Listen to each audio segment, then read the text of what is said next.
Hey, what's going on, everybody? Jonathan Thames of Rosie and Ernie Productions, the multimedia mega fan, here today to talk about Zack Snyder's Justice League. Anybody that knows me personally or that follows me on social media, it's no shock to anybody that this movie was a big deal for me. I've been waiting for it for a long time. I was very excited by the announcement of its release. And I have seen the movie 5 times already at this point, and I have to honestly say that I was not disappointed in any way, shape, or form by what this movie gave to us. It delivered that and then some. Everything that I was hoping for and then some. Thank you, Zack Snyder, for making this fan's dreams come true, for making the movie that I've always wanted to see. I thought that the story was so well executed. I thought it was so artfully and masterfully done.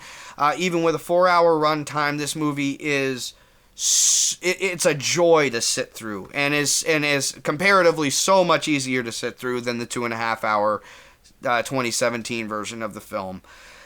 It literally, from start to finish, had my interest and kept me engaged the whole time. The characters are given so much better motivations. They're given so much better developed backstories. Every scene is set up in a way to where it is more substantial. It feels bigger. It has more impact, more weight onto the story. I felt like every scene transitioned into the next, in a sense that the story was constantly getting another piece added to it, another valuable piece added to it, and it was constantly moving the story forward. The story never stalled, the story never stalemated. It's from start to finish was 4 hours of very enjoyable, very entertaining storytelling, accompanied by beautiful visuals, which were accompanied by a beautiful score by Junkie XL. Everything just worked together to create this very largely epic atmosphere. I just thought overall it was everything I could have asked for as a DC fan. Every single actor and actress's performances really shined through in this cut. Ray Fisher in particular does a phenomenal job as Cyborg. He just blows it out of the water.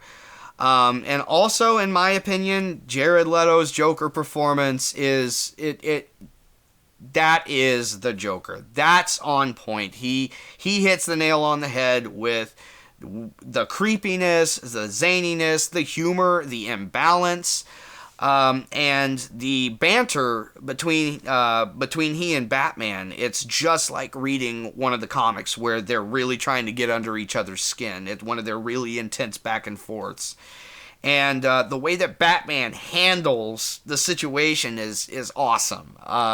I really appreciated that element of it. Again, I know not everybody agrees with that. I've actually read some people that have said that they really didn't like the epilogue scene, that they didn't buy into it, they really didn't get it. Personally, I'm intrigued by it, and I think I understand the source from which the idea stems from. And so I'm very interested to see this continue, and I hope it does. I absolutely loved it. Every character was really given an opportunity to shine, to show what their value to the team was. You really got to see and understand who Victor Stone was as a character, why he was supposed to be the heart of the movie to begin with, what he adds to the story. You also get to see a much better example of the value that Barry Allen adds to the team. You get to understand Aquaman a little better in this version.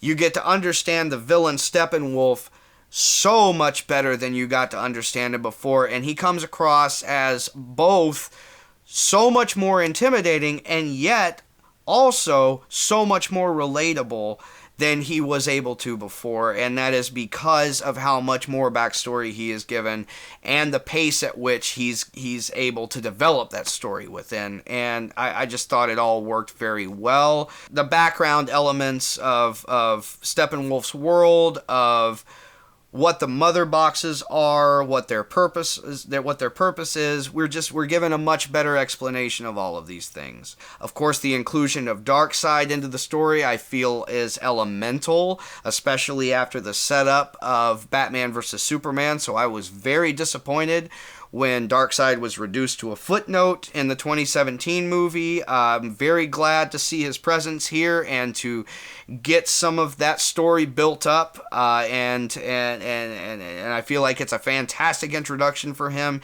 into this universe. Again, I really hope that there's some possibility that we can see this story continue in the future. Hashtag restore the Snyderverse all the way. And I loved the whole movie. Just from start to finish, as I said, very engaging experience, very awe-inspiring experience, very epic movie. I was so happy with it. But again, that's just my opinion. I know that not everybody feels the same way, so go and check it out for yourselves. I highly recommend it. And let me know what you think. Did you love it as much as I did? Did you think it was so-so? Did you absolutely hate it? Let me know in the comments below. I hope everybody's having a wonderful day, and I'll see you guys in the next video.